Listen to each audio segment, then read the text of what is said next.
in Ukraine, Russia, Ukraine, NATO, the United States, everybody involved. It is becoming a fog of war. The fog of war.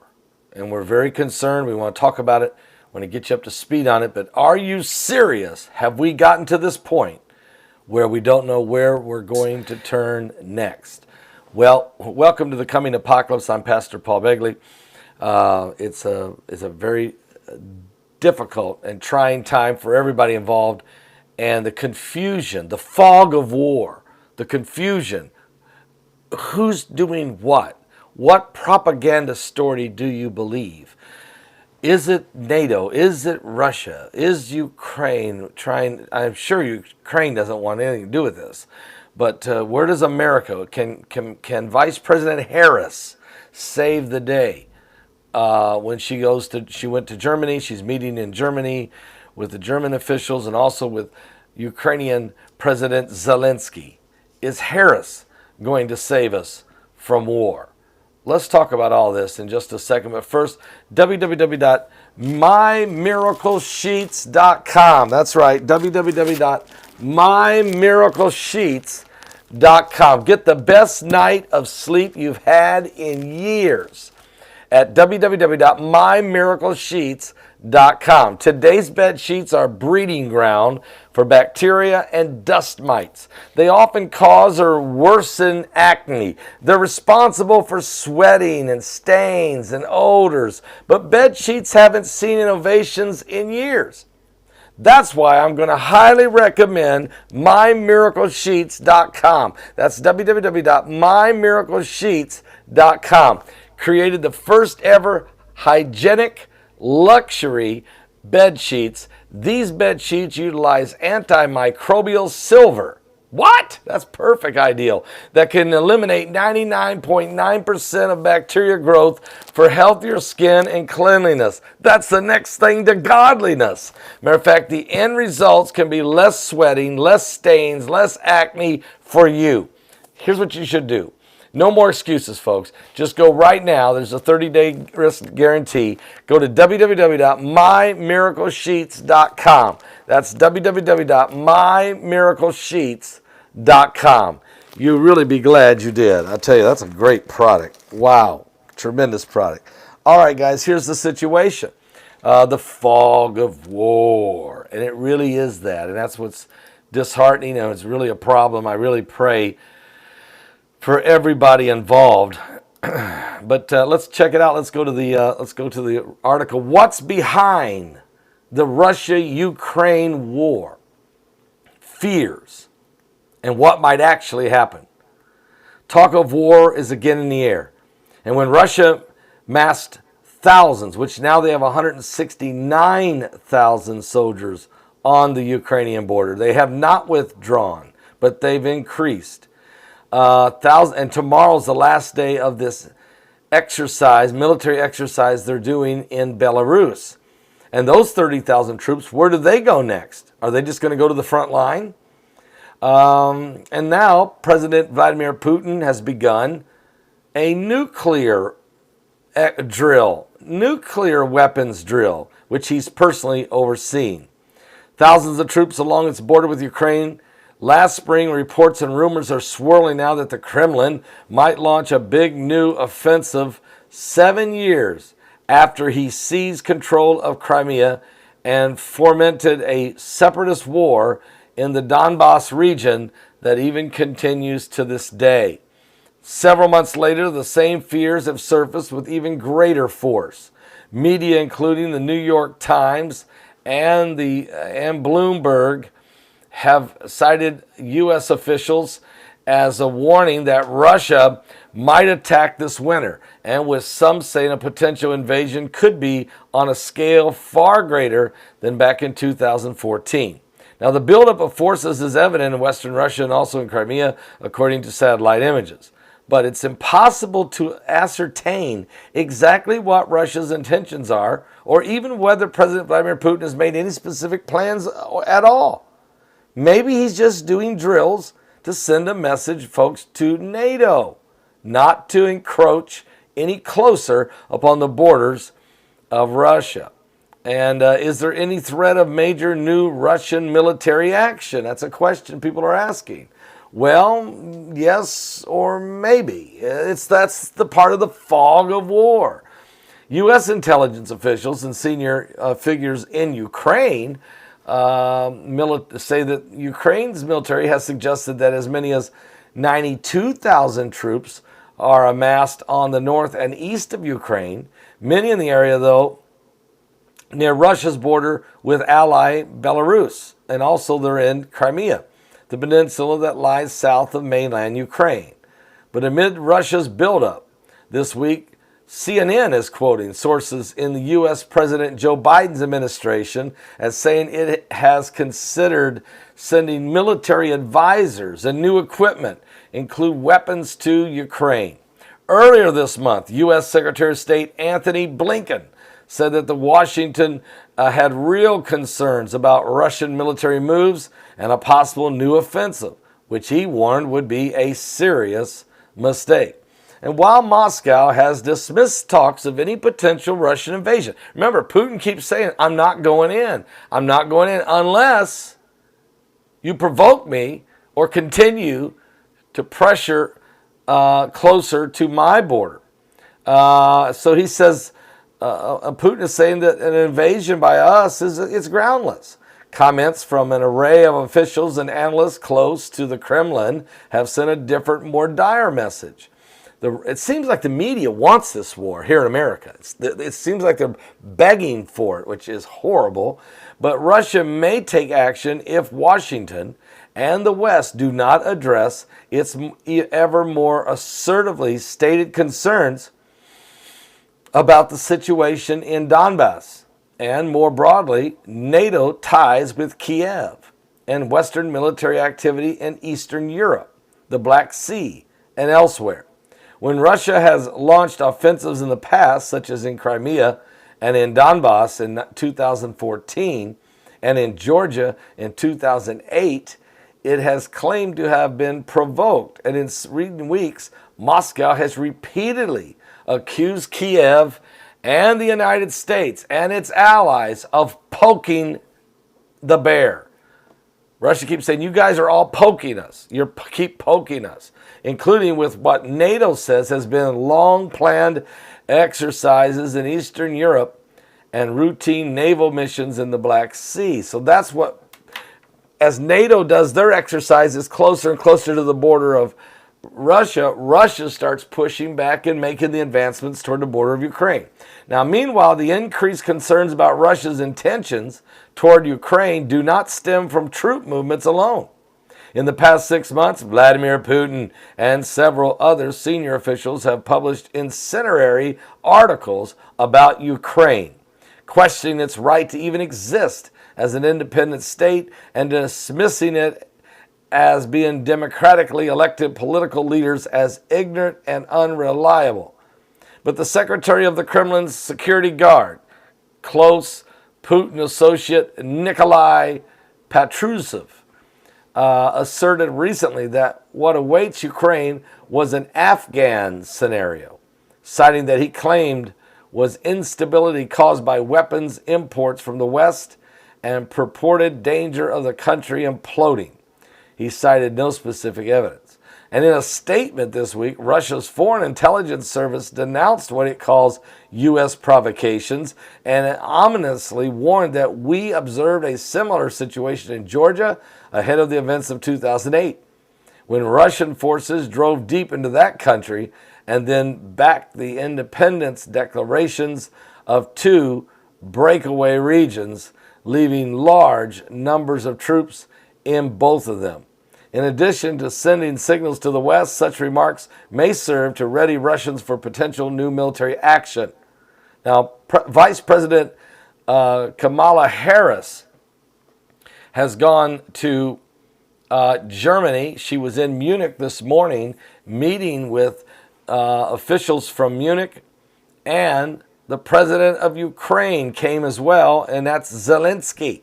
And they held a meeting there where she said that NATO is fully behind the Ukrainian government and will do, and if they're attacked by Russia, that NATO will do a very strong response economically, not militarily. So nowhere in all of this has the United States or NATO said that they are going to militarily get involved with this crisis. And it looks as if Harris will remain. Look, Biden's really not able to travel, so you got Harris there, who's trying. Macron has done his thing. Bojo from the UK is trying his thing. We see all these different leaders trying different things, but what does it all mean? What does it all mean? Okay, and what is there any effect that comes out of this? I mean, is Harris able to make a difference? Well, we've just got some information just come in about an hour ago, and let's see if we get to give you an update on what's happened so far. That one just got scrubbed off the internet, so okay. We'll grab another one then. Wow. Very interesting. Here's one from 2 hours ago. Interesting how the media even scrubs itself. Harris on Ukraine. According to the report, world at a decisive moment in history. Now, this is coming out of France, Channel 24. In Munich, Germany, Vice President Kamala Harris said Saturday that the world has arrived at a decisive moment in history as the Biden administration warns of Russian invasion of Ukraine in the coming days is highly likely. And that's what Biden has been saying every day now. During a meeting with Ukraine's President Zelensky on the sidelines of the Munich Security Conference, Harris vowed that the United States was committed to Ukraine's sovereignty. The vice president also used an address at the conference to reiterate the Biden administration's promise to hit Russia with economy-jarring sanctions if it invades Ukraine again, following the 2014 seizures of Crimea. Let me be clear, she said. I can say with absolute clarity, if Russia further invades Ukraine, the United States, together with our allies and partners, will impose significant, unprecedented economic cost. Harris addressed the annual Munich conference the day after President Joe Biden said he was convinced that Russia's Vladimir Putin has made the decision to invade neighboring Ukraine. Harris made the case to a largely European audience that the West has strength through unity, and that an invasion would likely lead to even bigger NATO presence in Russia's doorstep. Okay, so nobody's backing down. Putin is saying, look, you can't keep playing around next to my border. I'm not going to tolerate it. And then at the same time, NATO is saying, we're not going to change our doctrine. We're not going to change our philosophy. If Ukraine wants to join NATO, they can. We're not going to put anything in writing that says they can't. And if you do something, if you attack them, we will hit you with heavy sanctions. So we're in a standoff here, and we're in what's called the fog of war, because all of a sudden mortar shells started flying the last couple of days. We know 2 Ukrainian soldiers have been killed. We know that people are being evacuated out of certain towns because they're being told that the Russians are coming on one side, and then other towns are being evacuated. They're being told that the Ukrainian army is coming. And so, total confusion. And it seems like that the United States is pushing for this war. I almost sense it when watching all the different media. And I'm not just talking about CNN or MSNBC, but even Fox. They seem to be pushing for war. And maybe it's because it's the military-industrial complex is behind the whole thing. But surely, certainly, cooler heads should be able to prevail in all of this, right?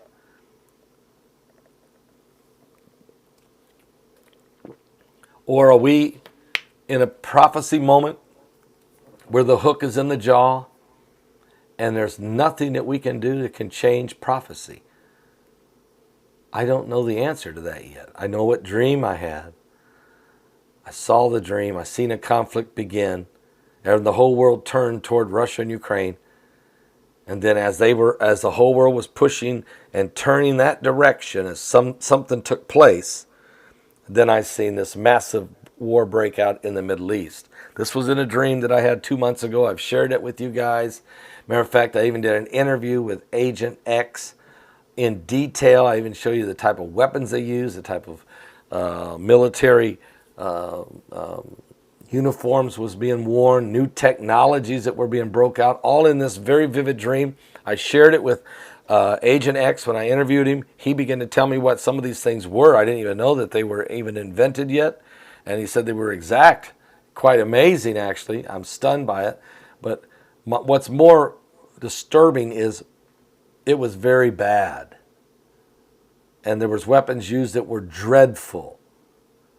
And the expression on the diplomats was one of dread. So pray this doesn't happen. Just pray it doesn't happen. We're living in the last days. We truly, truly are. I'll be right back.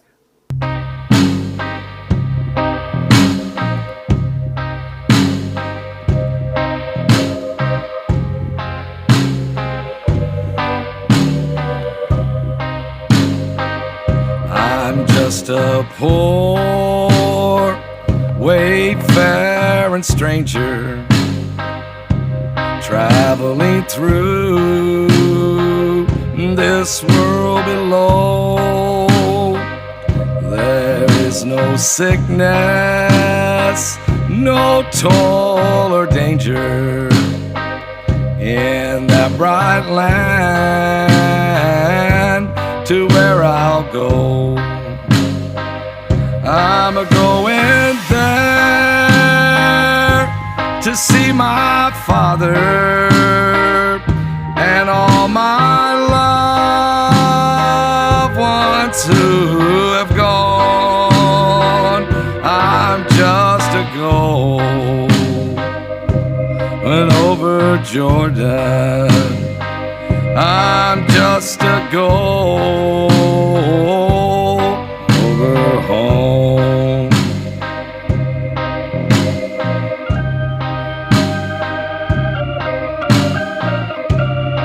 Oh, yes.